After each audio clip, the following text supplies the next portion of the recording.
안녕하세요, 여러분. 어떤 말로 시작을 해야 할지 몰라서 일단 인사부터 드리고 시작하겠습니다. 제가 겪은 시집살이는 여러분께서 어떻게 생각하실지 모르겠지만 정말 지옥 같았고 2번 다시는 겪고 싶지 않은 일들이었답니다. 나름 시원한 복수를 하기도 했고 어딘가에 자랑을 하고 싶었지만 마땅히 제 이야기를 순수하게 즐기며 들어줄 사람들이 없어서 이곳에 이렇게 썰을 풀게 되었습니다.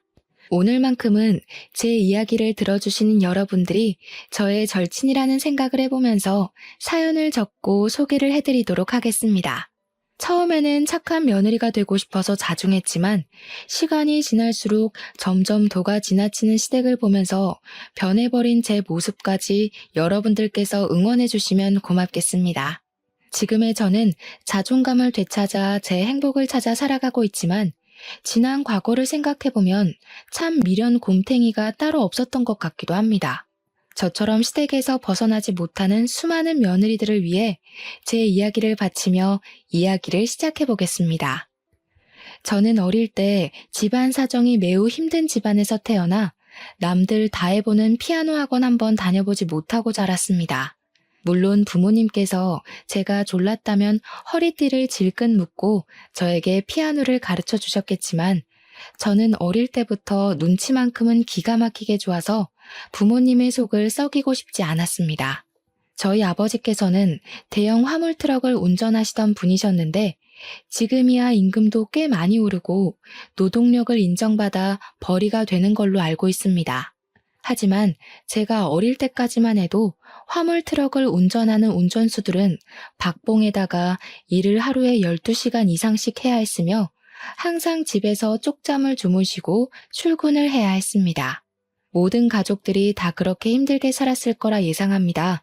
더군다나 보통은 본인 화물차를 끌고 다니기 때문에 차량 운행비가 절감이 되었지만 저희 아버지는 억대에 다다르는 차를 살 돈이 없으셨기 때문에 차량을 대여해서 화물 운전을 하셨고 차량 대여비 또한 만만치 않았습니다.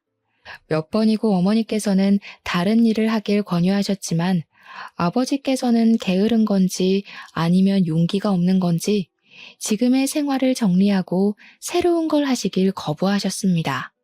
아무튼 벌어오는 돈은 한정적이나 우리 식구가 먹고 있는데 쓰는 돈은 매번 달랐으므로 부모님께서는 어떻게든 절약해서 돈을 모으셨습니다. 그러던 어느 날 밤낮 없이 일을 하시던 저희 아버지께서 제 나이 18살에 쓰러지시게 되었습니다.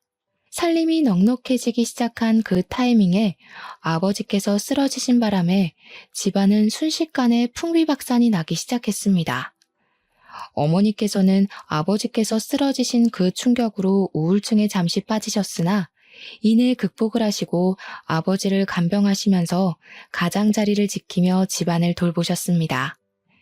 일을 하랴 아버지 간호를 하랴 정말 정신없이 지내셨고 자연스럽게 저는 남동생을 챙기면서 공부보다는 아르바이트를 하며 생활비를 보태는 것에 집중을 더 하게 되었습니다.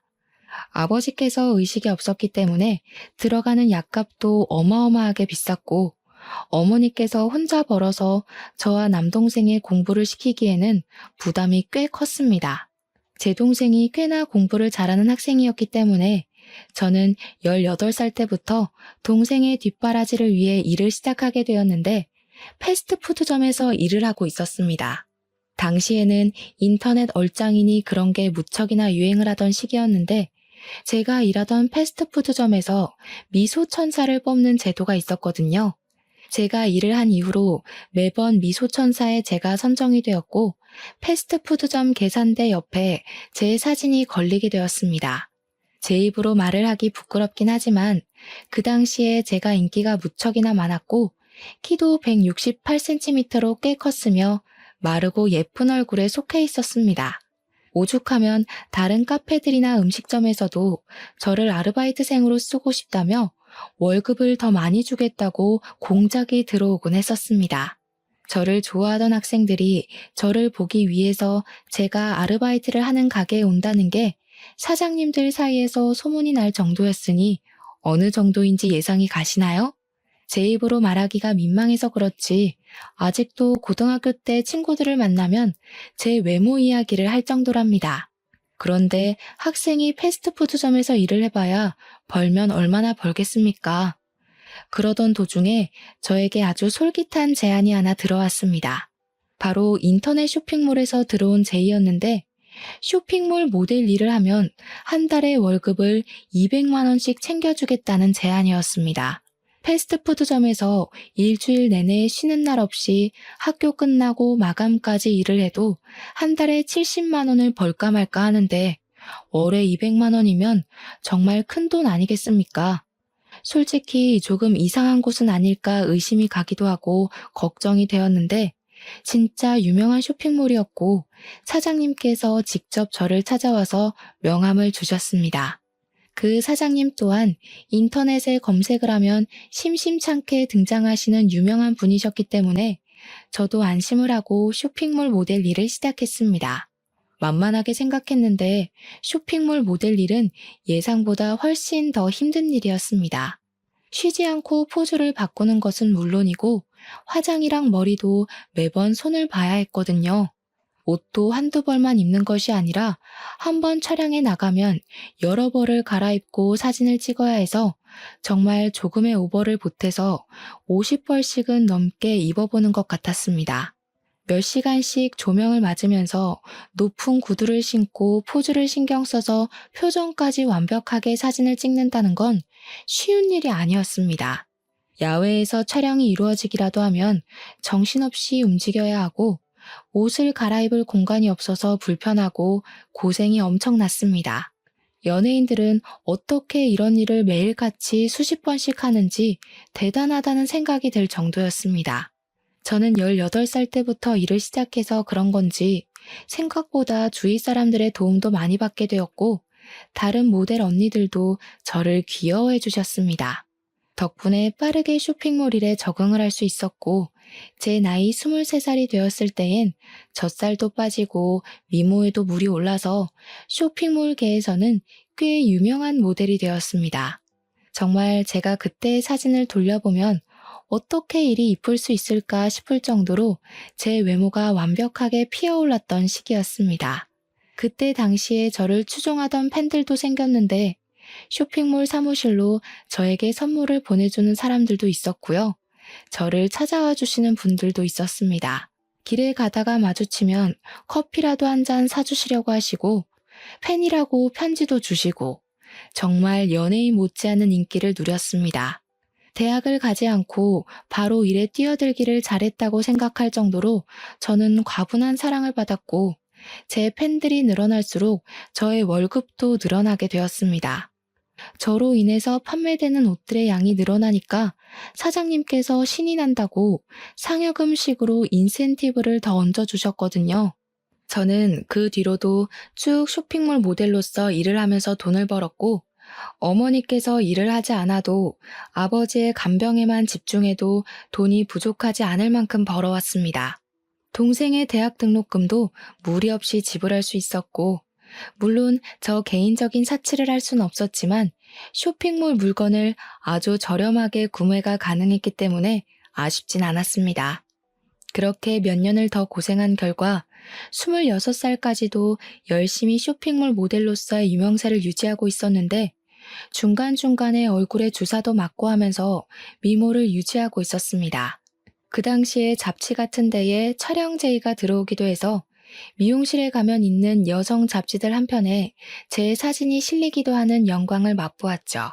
연예인을 하자고 소속사에서 콘택트가 오기도 했었는데 촬영을 몇 년간 해보니 연예인은 도무지 업으로 삼진 못하겠더라고요. 제가 26살이 된 그때 사장님께서 저에게 한 남자를 소개해 주었는데 그게 바로 제 남편이었습니다. 남편은 저를 예전부터 사진으로만 보다가 실제로 보니까 연예인을 보는 기분이라면서 저를 만나는 게 소원이었다고 띄워주곤 했습니다. 사장님 지인이라 처음에는 어색하게 대하긴 했지만 계속해서 보다 보니 주접을 떠는 모습까지도 부담스럽지 않게 위트 있고 재미가 있더라고요.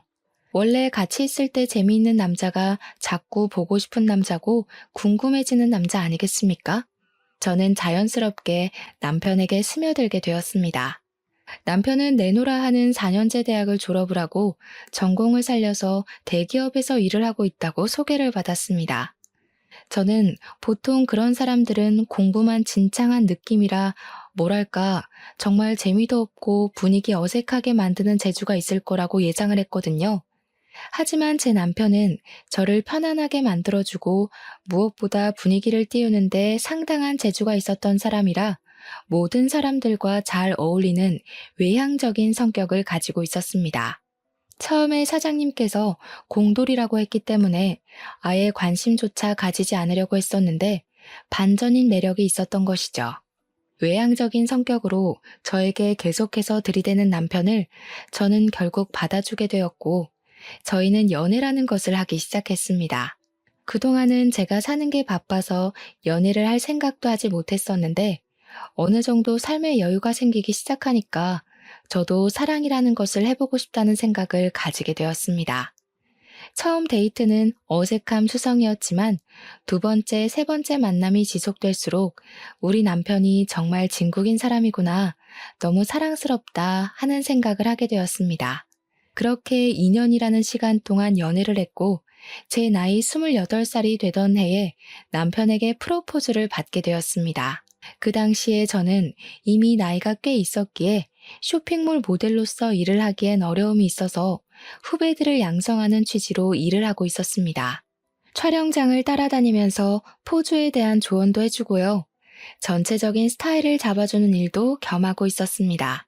아주 가끔 가다가 저에게 어울리는 옷이 있을 때만 촬영에 나가고 있었기 때문에 제 인생의 전환점이 필요한 시기라고 느끼고 있었습니다. 저희 어머니께서도 이만하면 열심히 살았다면서 제가 돈을 벌어서 동생 대학을 졸업시키고 뒷바라지를 쭉 해오고 있었기 때문에 앞으로는 제가 하고 싶은 걸 하면서 살라고 하셨습니다. 그래서 저는 남편의 프로포즈를 받아들여 결혼을 하기로 결심하게 됐고 군대를 다녀오고 대학까지 졸업을 한 남동생이 앞으로 어머니를 잘 챙기길 바라면서 결혼을 했습니다. 그때까지도 저희 아버지는 10년이라는 세월을 누워서 의식도 없이 버텨내고 계신 중이었습니다. 하루하루 말라가고 몸에 욕창이 생기는 아버지를 보면서 가슴 아파하며 지냈지만 결혼은 또 다른 문제였기 때문에 열심히 진행을 했습니다. 아버지 없는 상견례 자리가 조금 마음이 욱신거렸고 버진로드를 아버지의 손을 잡고 건널 수 없음이 슬펐지만 저는 결혼을 하고 신혼생활을 즐기고 있었습니다. 하지만 하늘도 무심하시지 결혼한 지 4개월밖에 되지 않은 시점에 아버지께서 돌연 세상을 떠나시고 말았습니다. 어머니께서는 아버지께서 제가 결혼을 할 때까지 버틴 것 같다고 너무 슬퍼하지 말라 하셨지만 그게 어찌 마음대로 되겠습니까? 평생을 고생만 하다 돌아가신 우리 아버지가 안쓰러워 어쩔 줄 모르고 내내 울었습니다. 우리 남편은 인사 한번 제대로 드리지 못한 아버지의 장례식을 내내 지켜주고 정말 많이 저를 위로해 주었습니다. 회사 일로도 힘들고 벅찼을 텐데 단 1분도 쉬지 않고 제 옆을 지켜주며 제가 외로움을, 슬픔을 느끼지 않게 하려고 노력해주는 남편에게 너무나도 고마웠습니다. 이 고마운 감정을 정말 어떻게 표현을 해야 할지 모를 정도로 말입니다.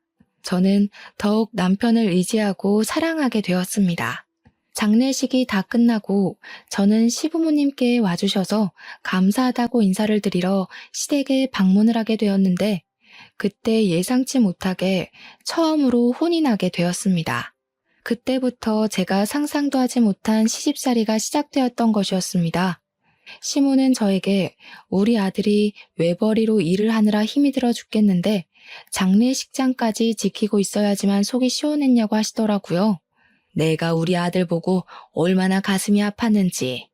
부조만 하고 가려고 들렀다가 아들 고생하고 있는 거 보니까 마음이 다 짠하더라. 얼마나 피곤하겠니? 일주일 내내 출근하고. 아휴, 그게 무슨 소리야 엄마. 내가 당연히 장인어른 장례식을 지켜야지. 그럼 누가 지켜? 얘가? 내가 지금 내 며느리한테 잔소리하는데 네가 왜 끼어드니? 가만히 있어.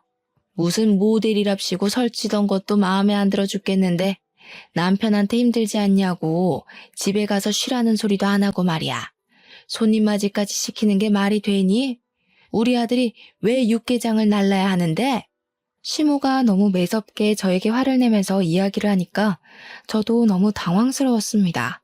거기다가 그때는 제가 결혼한 지 4개월밖에 되지 않았던 시점이었을 때라 아무것도 모르고 시모의 말에 놀라서 죄송하다고 사과를 드릴 수밖에 없었습니다. 죄송합니다, 죄송합니다 하다 보니까 시모 눈에 제가 만만하게 보인 건지 시모가 화만 내면 제가 자동으로 고개를 숙이니 만만한 애구나 싶었던 겁니다. 그 뒤로부터 저에게 아버지가 돌아가신 것을 핑계 삼아서 시부모를 더 잘 모시면서 지내라고 하더라고요. 보통은 아버지가 안 계시니까 친정어머니를 잘 보살펴라 하는 말을 하지 않나요? 저희 시부모님은 본인들을 더 챙기라고 하셨습니다. 저에게 번듯한 대학을 졸업한 남동생이 있지 않냐고, 원래 부모는 남자 쪽이 챙기는 거라면서 저한테는 본인들을 챙기라고 하더라고요. 듣다 못한 남편이 제 편을 들어주면서 잔소리 좀 그만하라고, 장모님도 잘 챙길 거고 효도도 알아서 할 테니까 그만하라고 중재를 해주었습니다. 남편이 나서자 시모는 더욱 뾰족한 말투로 저에게 잔소리를 하셨죠. 본인 아들을 어떻게 휘어잡은 거냐면서요. 그날 집으로 돌아오면서 남편은 저에게 연신 미안하다는 말을 뱉었습니다. 자기가 부족해서 그런 소리를 듣게 했다면서 앞으로는 이런 일이 벌어나지 않도록 잘 막아주겠다고 약속을 꼭꼭 걸더라고요. 사실 시댁에서 남편이 중재를 해주었다는 것만으로도 고맙고 든든했는데 앞으로는 더 잘해주겠다고 하니까 저도 믿게 되더라고요. 더군다나 진심으로 이야기를 해주니 시댁에서 혼나서 우울했던 기분들이 전부 사르르 녹는 것 같았습니다. 든든한 제 편이 존재한다는 게 참으로 좋더라고요. 남편은 제 남동생이 일을 시작해서 저희 어머니를 부양하고 있는 걸 보고 사회초년생이 무슨 돈이 넘쳐서 오롯이 부담을 하겠냐고 하더라고요. 저도 남편에게 그럴 필요 없다고 결혼 전에 모아두었던 돈을 남편과 상의 후에 친정에 다 드리고 왔었는데 그 이야기를 했습니다. 그래도 결혼 전에 모은 돈이 꽤 있어서 당장 부족하진 않을 거라고 걱정하지 말라고 했더니 남편은 그건 또 도리가 아닌 것 같다고 했습니다. 우리 형편이 지금 넉넉하기 때문에 용돈 드리는 부분을 걱정하지 않아도 될 것 같다고 남편이 꼭 우리 어머니께 용돈을 드리고 싶다고 하는 겁니다. 그러면서 매달 50만 원씩 드리겠다고. 우리 남편이 대기업에 다니고 있어서 연봉이 꽤 높았거든요. 시댁에도 50만 원, 친정에도 50만 원을 드리겠다고 하니 저야 뭐 고마웠죠. 생활비 받아 쓰는 데엔 문제가 없었으니까요. 그렇게 우리 둘이 잘 정하고 상의까지 끝마쳤는데 이걸 시모가 어떻게 알았는지 저에게 전화가 와서는 소리를 대뜸 지르시더라고요. 너 지금 제정신이니? 우리 아들이 뼈 빠지게 고생해서 벌어온 돈을 왜 친정에 갖다 준다고 그래? 제가 주라고 한 게 아니라요. 그이가 양가에 용돈을 드리자고 한 건데요. 예, 그럼 말렸어야지. 그이가 어머님께도 드린다고 저희 친정에도 보내고 싶다고 한 거예요. 제가 공평하게 주자고 한 게 아니라요. 얘가 내 아들이니까 당연히 나한텐 줄 수 있지. 근데 너네 엄마는 아니잖아? 저는 어이가 없었습니다. 너네 엄마라는 호칭이 가당키나 한 말인가요? 어떻게 사돈어른도 아니고 너네 엄마라고 말을 할 수 있는지. 저희 친정어머니는 시모가 앞에 없어도 항상 안사돈 하면서 호칭을 꼬박꼬박 불러주시는데 그것도 제 앞에서 너네 엄마. 저는 시모에게 남편이랑 이야기를 해보시라고 남편에게 분명 용돈 안 드려도 된다고 했다. 근데 남편이 계속해서 우겨서 주겠다고 한 건 다 했습니다. 뭐 시모가 물어보는 것도 아니고 시작부터 제정신이냐고 대뜸 소리를 지른 마당에 저라고 시모 눈치 보면서 살갑게 이야기를 해야 할 필요를 못 느끼겠더라고요. 게다가 시모가 바락바락 저러니까 우리 어머니께 드리는 용돈을 끊으면 안 되겠구나 하는 생각도 들었습니다. 시모의 속을 뒤집어 놓을 수 있다면 뭐든 할 수 있겠다 싶었거든요. 아무튼 시모에게 한쪽 집에만 용돈을 드리는 건 경우가 없는 것 같다고 남편이 굳이 친정에도 주겠다고 해서 그러라고 한 거라 말을 했습니다. 그러자 시모가 갑자기 하하면서 기가 차다는 듯 웃는 게 아니겠습니까? 너 지금 나한테 경우 없다고 말을 하는 거니? 저는 그런 말 한 적 없어요, 어머님. 경우가 없다며 경우가. 그 말이 그 말이지. 애가 고졸이라더니 못 배워서 그런 거니? 할 말 못할 말 구별을 못하네. 솔직히 네가 얼굴 빼고 볼 게 뭐가 있어? 그것도 뭐 죄다 성형수술한 거 아니니? 내가 살아온 연륜이 있어서 딱 보면 척아는데 너 얼굴 죄다 손본 거잖아. 그러면서 제 외모에 대한 공격을 시작하는데 저 정말 맹세코 얼굴에 주사는 몇 번 맞아본 적 있어도 수술은 해본 적이 없었거든요. 굳이 이 얼굴로도 충분히 잘 먹고 잘 사는데 제가 그 큰 돈을 주고 성형을 할 필요를 못 느낀 탓이 컸습니다. 그런데 시모의 성형 공격이 더 어이가 없었던 이유는 시모야말로 어디서 이상하게 성형수술을 받은 탓이 얼굴이 완전히 무너져 내려 있었거든요. 코는 이미 수축이 와서 들창코가 되어 있었고 얼굴 주름이 하나 없이 팽팽한데 목주름은 쭈글쭈글했고요. 저 눈이 감기나 의심이 들 만큼 쌍꺼풀이 크게 잡혀 있었습니다. 살아온 연륜 때문에 아는 게 아니라 그냥 수술을 많이 해서 아는 게 아닌가 싶을 정도였습니다. 제가 아무 소리도 하지 않고 전화기만 들고 있었더니 저한테 찔려서 그러냐고 물어보시더라고요. 설마 남편은 제가 성형한 거 모르는 건 아니냐면서 설레발을 치셨습니다. 여우가 따로 없다면서 혀를 끌끌 차는데 기분이 팍 상해버렸죠. 어머님, 저 얼굴에 칼 안 댔어요. 가끔 보톡스 같은 건 맞아봤어도 얼굴에 어머님처럼 실리콘은 안 넣었습니다. 뭐가 어째? 야, 너 지금 뭐라고 그랬어? 어머님, 제가 나중에 좋은 병원 하나 소개해드릴까요? 그 병원이 제 수술로 진짜 유명한 병원인데 들창코도 고쳐주고 안 감기는 눈도 고쳐준대요. 어머님께서 거기 방문하셔서 재건 수술 받으시는 게 좋을 것 같아요. 그러고 전화를 끊어버렸습니다. 가슴이 벌렁벌렁 하는데 속은 엄청나게 시원하더라고요. 그래도 말을 뱉어놓고 찔리긴 했죠. 시모가 어떤 식으로 받아칠지 몰랐으니까요. 남편이 퇴근하고 오자마자 이야기를 전달해주니 깔깔 소리가 나게 웃는 게 아니겠습니까? 와, 그거 우리 엄마 콤플렉스인데. 우리 엄마 코 수술이 잘못돼가지고 들창코가 된 거거든. 무슨 실리콘이 어떻게 됐다나 뭐라나. 그러면서 저에게 너무 신경 쓰지 말라고 자기가 잘 막아주겠다고 이야기를 해주어서 일단 한시름 놓게 되었습니다.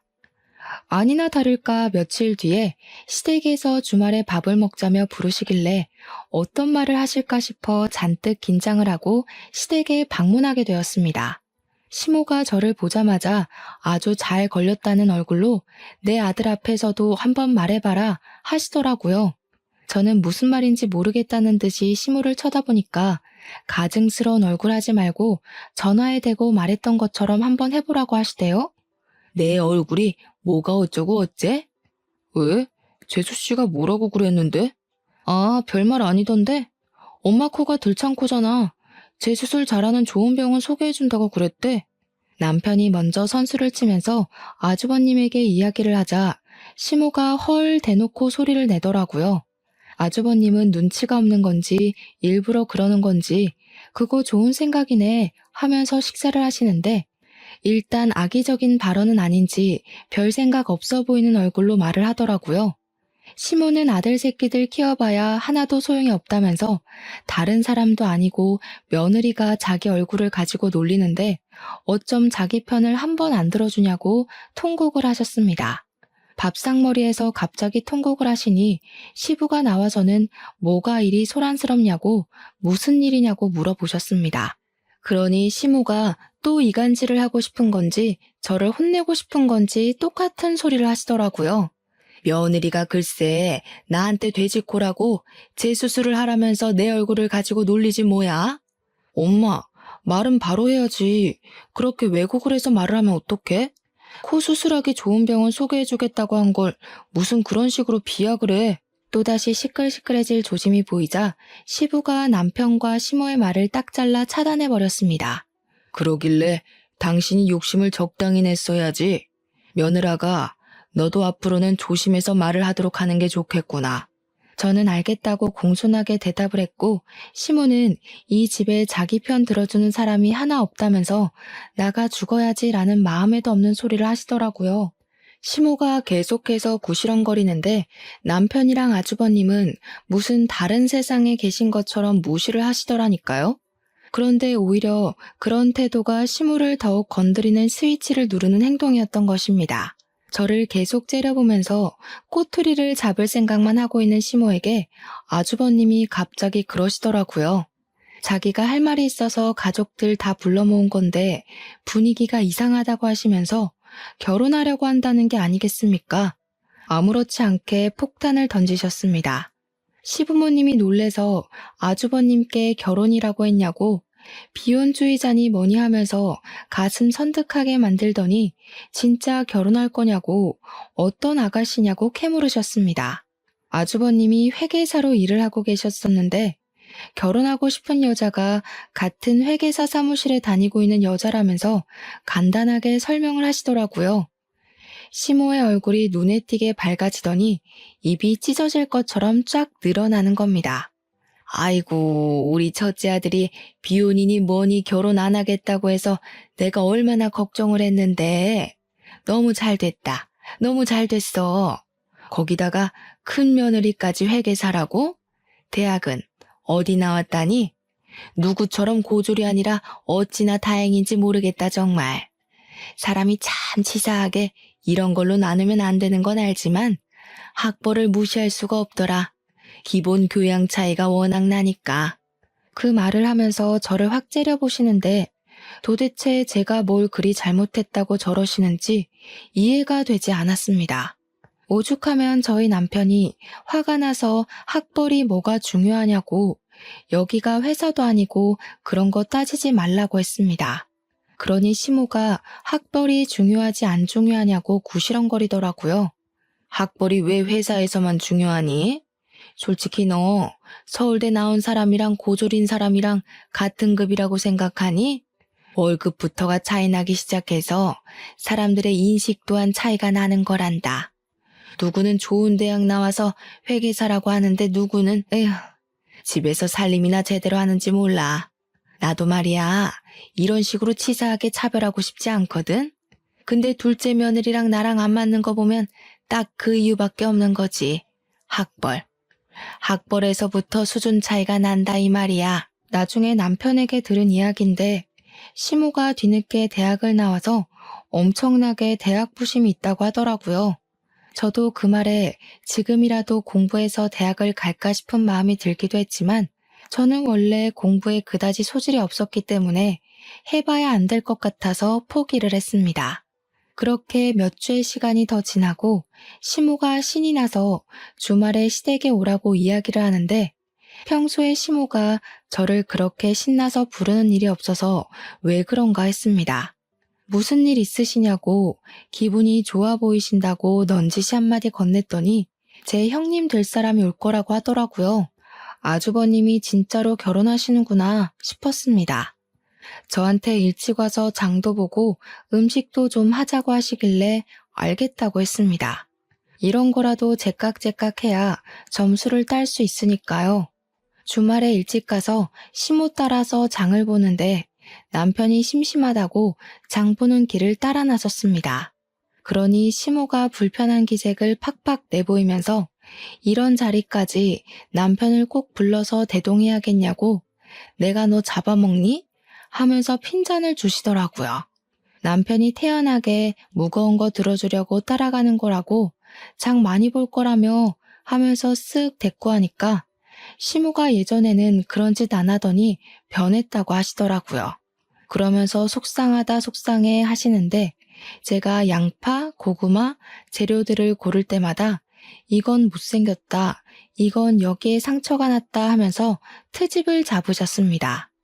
이거나 저거나 다 똑같이 생겼는데 남편 때문인지 그냥 제가 마음에 들지 않아서인지 계속 트집을 잡으셨어요. 시댁에 와서 음식을 할 때에도 칼질을 똑바로 못한다고 어슷썰기를 해라, 채를 썰어라 계속 혼내기만 하셨고요. 형님이 되실 분이 시간 맞춰서 도착을 하시고 다 같이 이야기를 나누면서 식사를 하기 시작했습니다. 형님이 되실 분은 저를 아주 살뜰하게 챙겨주셨었는데 아무래도 동서지간이니 잘 지내면 좋겠다고 생각을 하셨었나 봐요. 그 모습을 보면서 시모는 역시 대학을 잘 나와서 그런 건지 애가 싹싹하다고 칭찬을 하시더라고요.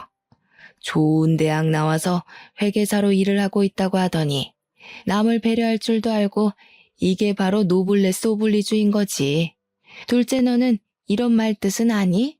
제가 아무리 대학을 나오지 않았다고 해서 상식도 모르는 바보 멍청이는 아닌데 저를 막 무시하더라고요. 그래서 어머님께 그냥 제가 고졸이지만 바보는 아니라고 대놓고 말을 했습니다. 시모가 그 말에 갑자기 대학 안 나온 게 뭐가 자랑이라고 그렇게 큰 소리로 말하냐면서 부끄러운 것도 모른다고 하시더라고요. 순식간에 분위기가 쎄하게 바뀌고 형님이 그 순간 제 편을 들더라고요. 그건 어줍잖은 대학을 나온 애들이나 그렇지. 명문대 나온 애들은 안 그래. 순간 그 둘의 대화를 듣는데 속이 역하면서 체한 기분이 들었다고나 할까요? 토끼가 확 올라와서 화장실에 뛰어들어가 구역질을 시작했습니다. 그랬더니 시모가 뒤에서 적어보라면서 기본 교양이 없으니 이런 자리에서 구역질을 한다고 혀를 끌끌 차는 겁니다.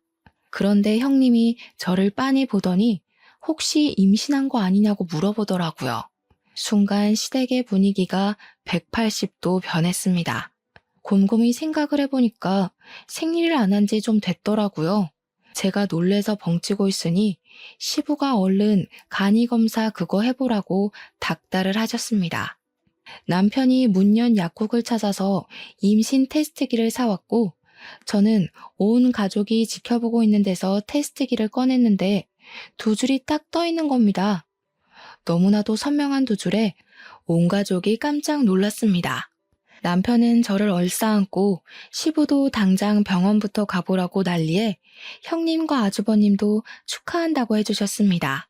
결혼한 부부 사이에 당연한 일을 가지고 너네 결혼한 지도 벌써 얼마나 지났냐? 유난 떨지 마라.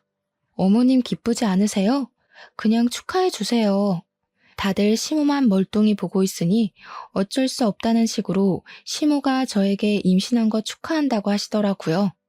다음날 바로 병원에 찾아가니까 임신이 맞다면서 거기다가 쌍둥이를 임신했다고 심장 소리를 들려주시는 게 아니겠습니까? 남편이 같이 병원에 찾아갔는데 심장 소리 듣고 막 울더라고요. 결혼한 지 1년 만에 생긴 아이였으니 너무 신이 났고 양가에서는 어쨌든 임신을 축하해 주셨기에 태교에만 집중하기로 마음을 먹었습니다. 임신 기간 내내 남편의 극진한 대접을 받으면서 바람 불면 날아갈까, 비 오면 젖을까, 금이야 오기야 남편의 품에 감싸 안겨 지냈습니다. 그 사이에 아주버님은 형님과 결혼을 하셨고 시모는 저에게 잔소리를 하고 싶어 하셨지만 시부가 임신한 며느리 건드리지 말라고 눈치를 주셔서 꾹꾹 참으시더라고요. 물론 가끔 한마디씩 던지긴 하셨죠. 하필 가져도 쌍둥이를 가져서 우리 아들 힘들게 하냐. 애는 여자가 봐야 하니까 아들에게 맡기지 말아라 이런 것들이요. 뱃속의 쌍둥이는 일란성이었고 사이좋게 아들 하나 딸 하나였습니다. 저는 배가 많이 부른 탓에 임신 9개월 차에 유도 분만을 시도했고 무사히 아들과 딸을 건강하게 출산하게 되었습니다. 그 뒤에 곧이어서 형님네도 임신 소식이 들려오며 겹경사가 집안에 일어나게 되었습니다. 그런데 제가 어릴 때부터 외모가 남달랐다고 하지 않았겠습니까? 우리 아들, 딸들이 정말 예뻐도 이렇게 예쁠 수 있나 싶게 예뻤습니다. 병원에서도 조리원에서도 딱 봤을 때 예쁜 애들 찾으면 저희 아이일 정도였고요. 예쁘다고 소문이 자자한 아이가 바로 저희 아이들이었습니다. 하지만 육아의 강도는 예쁜 것과 전혀 관계가 없더라고요. 쌍둥이를 키우면서 얼마나 체력적인 소모가 컸는지 임신하면서 찐 살이 모조리 다 빠지고 말았습니다. 시터 이모님을 고용해서 아이들을 돌봤음에도 불구하고 정말 헬류가 하는 게 뭔지 알겠더라고요. 한 명이 울면 다른 한 명도 따라 울고 밥을 주거나 기저귀를 갈아주는 거나 진짜 죽을 만큼 힘든데 저희가 남편 왜 버리지 않겠습니까? 양가의 용돈을 드리면서 시터 이모님 월급까지 드려야 하니 경제적인 부담이 되기 시작했습니다. 남동생이랑 요즘 살림하기 힘들다 이야기를 하다가 남동생이 저에게 그러지 말고 아기들도 예쁘니까 애들 데리고 아이오 쇼핑몰을 해보라고 권유를 했습니다.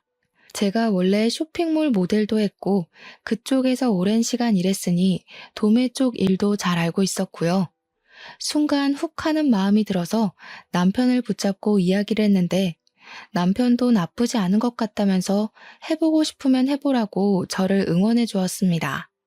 그래서 저는 남대문에 있는 아동복 상가를 돌아다니면서 옷을 구매했고 이제 돌이 된 아이들에게 입혀다가 사진을 찍었습니다. 쇼핑몰에서 일을 했던 경험이 있어서 그런지 사진도 꽤 잘 찍었고 보정도 조금 할 줄 알았거든요. 그리고 SNS에 사진을 올렸는데 제 팬이었던 사람들이 저를 어떻게 알고 찾아와서는 아기 낳았냐고 아기 옷 정보를 달라고 댓글을 달더라고요. 그래서 이때다 싶은 마음에 제가 이 아기 옷들을 팔아보려고 하는데 어떨 것 같냐고 은근히 팬들에게 물어보았더니 당장에 팔아달라고 사겠다고 손을 막 들더라고요. 바로 사이트를 오픈하기에는 실패의 두려움이 커서 SNS를 통해서 주문을 받은 만큼만 옷을 구매해 사람들에게 배송을 하기 시작했습니다. 처음에는 많이 알려지지도 않고 해서 2, 30만 원의 수익만 나던 것이 4개월쯤 지나니까 100만 원이 넘는 돈이 수익으로 남더라고요. 장사가 점점 잘 되기 시작하면서 현금 영수증이나 카드 결제를 요구하는 사람들이 늘어나서 저는 사업자를 냈습니다. 정식으로 사이트를 오픈하고 모델은 저희 아이들로 촬영을 시작했습니다. 장사도 잘 되고 좋았는데 배송 물건 포장하는데 시간이 너무 오래 걸리더라고요. 저랑 남편이랑 둘이서 하니까요. 주문까지는 어떻게 잘 넘어가겠는데 배송이 오래 걸려서 어머니께 부탁을 드리니 친정 어머니께서 아르바이트를 흔쾌히 해주셨습니다. 저는 시급으로 계산해서 어머니 용돈을 챙겨드리고 일도 점점 늘리게 되었습니다. 그러다가 배송 나가야 할 짐이 집에 두기 어려울 정도로 불어나서 사무실까지 오픈을 하게 되었습니다. 그 사이에 형님도 출산을 하셨고 제 사업은 점점 커졌습니다. 형님이 출산을 하셨으니 병원에 시댁 식구들이랑 찾아갔는데 제가 신생아 옷을 잔뜩 사갔거든요. 형님께 선물이라고 저희 사이트에서 판매하고 있는 옷이랑 아기 액세서리 같은 걸 잔뜩 드렸더니 너무 좋아하시더라고요. 그래, 너 무슨 옷 같은 걸 판다면서? 군뱅이도 구르는 재주가 있다더니. 어머님, 군뱅이라뇨. 제가 얼마나 버는 줄 아시고 그런 소리를 하세요? 저 이제 꽤 버는 사장님이에요. 예, 말이 되는 소리를 해라. 고졸이 사업체 운영해봐야 뭘 안다고 그리 잘하겠니? 어디 가서 사기 안 당하게 조심이나 해라. 내가 너한테 바랄 건 그것뿐이다. 제가 물론 사이트를 오픈했지만 SNS 홍보도 하고 협찬이나 광고 같은 것도 잘 들어오거든요. 한 달 전에 광고나 협찬까지 붙으면 진짜 1,000만 원은 우습게 버는 수준이란 말입니다. 동서, 쇼핑몰 진짜로 잘 되던데. 새 상품 올라오는 날에는 대기해서 구매해야 되던데 나도 사려다가 실패했어. 옷 사고 싶은 거 있으면 품절되고 그러더라. 워낙 시조카들이 예쁘니까 더 잘 되는 것 같아. 엄마 닮아서 얼마나 예뻐. 엄마를 닮긴 뭘 닮아? 완전히 우리 아들 닮았지. 고슴도치도 아니고 무슨. 객관적으로 보나 주관적으로 보나 우리 마누라 닮았지. 그랬더니 시모가 자기 편 들어주는 사람이 한 명도 없다면서 완전히 삐져서 집으로 가셨습니다. 형님도 괜히 불편하셨는지 저한테 시모 말 신경 쓰지 말라고 하시길래 그냥 끄덕이고 몸조리 잘하시라고 전한 뒤 집으로 돌아왔습니다. 그 뒤로 몇 개월이라는 시간이 훌쩍 지났고 저는 쇼핑몰 운영을 활발히 하면서 지냈는데 아이들이 모델로 있다 보니까 가끔 길 가다 보면 알아보는 사람들이 나타나곤 했습니다. 시댁 식구들이랑 전부 해서 큰 쇼핑몰에 가서 구경도 하고 밥도 먹고 하고 있는데 어떤 아기 엄마가 저에게 다가오더라고요. 땡땡 쇼핑몰 아기들 맞죠? 어머 사장님, 저 예전에 사장님이 쇼핑몰 모델 하실 때부터 팬이었어요. 사진 한 장 찍으면 안 될까요? 제가 당연히 좋다고 사진도 찍고 막 이야기도 나누고 했는데 그 아기 엄마 이후로도 2명 정도가 저에게 말을 걸었습니다. 그랬더니 시모가 그제야 슬쩍 저에게 물어보시더라고요. 너 그 쇼핑몰 정말 잘 되냐? 네, 어머님. 저 요즘 순이익이 1,000만 원 넘게 나와요. 1,000만 원이라는 말에 시모가 헉소리를 내더니 그 뒤로 이상하게 미묘하게 달라진 태도로 저를 대하시더라고요. 그 쇼핑몰에 간 날 제가 시조카들은 물론이고 아주버님 부부의 시부모님까지 옷이며 밥이며 싹 사드리고 남편 명품 벨트도 턱턱 사줬거든요. 제가 그만큼 돈을 벌어서 가족들에게 쓰니 시모도 뭐라 구박하기가 애매하셨던 거죠. 그날 이후로 몇 주의 시간이 지나가는 동안 저에게 잔소리 한 번은 안 하시더라고요. 제가 이때다 싶어서 시모에게 저랑 같이 커피 한 잔 마시러 가자고 연락을 했더니 시모가 쭈뼛쭈뼛하게 그럴까? 하시면서 따라 나서시는 겁니다. 예전에 봐뒀던 예쁜 카페에 시모를 모시고 갔더니 세상에 이렇게 예쁜 카페는 처음 본다면서 되게 좋아하시더라고요. 커피가 나오고 잠시 침묵이 흘렀는데 시모가 슬쩍 저에게 그러시더라고요. 네가 그리 돈을 많이 버는 줄 몰랐지 뭐냐. 그래서 이런 곳도 자주 오고 그러니? 예전 같으면 아들 돈 쓴다고 잔소리를 했을 텐데 이제는 그런 말도 안 하시더라고요. 어머님, 이런 데 나오시니까 좋죠? 이제 저 그만 미워하시고 저랑 좋은 데 많이 다녀요. 형님도 아기 조금 더 크면 셋이 같이 다니면 좋잖아요. 시모가 그제야 킁킁하시면서 목을 가다듬으시더라고요. 사실 첫 술에 배부른 걸 바라진 않았지만 제 진심이 시모에게 통해지기를 바랬죠. 시모가 그날 저녁에 집에 돌아가서 문자 메시지를 저에게 보내셨더라고요. 너한테 그런 능력이 있는 줄도 모르고 고졸이라 무시했던 거 미안하구나. 원래 아들 가진 엄마 마음이라는 게 다 그런 거다. 우리 아들이 세상에서 제일 잘난 줄 알아서 그런 거야. 사과 문자라고 하기엔 뭔가 썩 사과같이 느껴지진 않았지만 제가 더 얄궂게 구는 건 아니다 싶어서 앞으로 사이좋게 잘 지내고 싶다고 답장을 보냈습니다.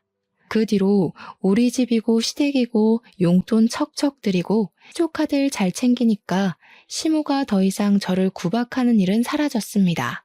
형님은 아이 키우느라 일을 그만두셨는데 경력 단절에 대한 걱정을 하시길래 나중에 회계사 사무실 재취업 안 되면 저희 사무실 와서 회계 좀 봐달라고 부탁드렸죠. 저도 따로 세무사에게 일을 맡기고 있었으니까 형님이 도와주시면 딱이었거든요. 그래, 집안에 사업하는 사람 있으니까 이건 참 좋네.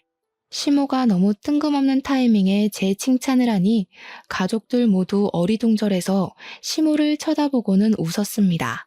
시모도 겸연쩍어 하시면서 깔깔 웃으셨고요. 지금은 저희 아이들이 6살이 되어서 유치원에 다니고 있는 중입니다. 아직도 저는 쇼핑몰을 운영하고 있고 고정적인 매출로 안정적으로 운영 중입니다. 형님은 저희 쇼핑몰 세무일을 봐주시고 계시고 가끔은 시모가 제 배송 일을 도와주시기도 한답니다. 사이좋게 온 가족이 잘 지내고 있는 중이라 참으로 기쁩니다. 여러분들 가정에도 평화와 행복이 가득하길 바랍니다. 제 사연 들어주셔서 감사합니다.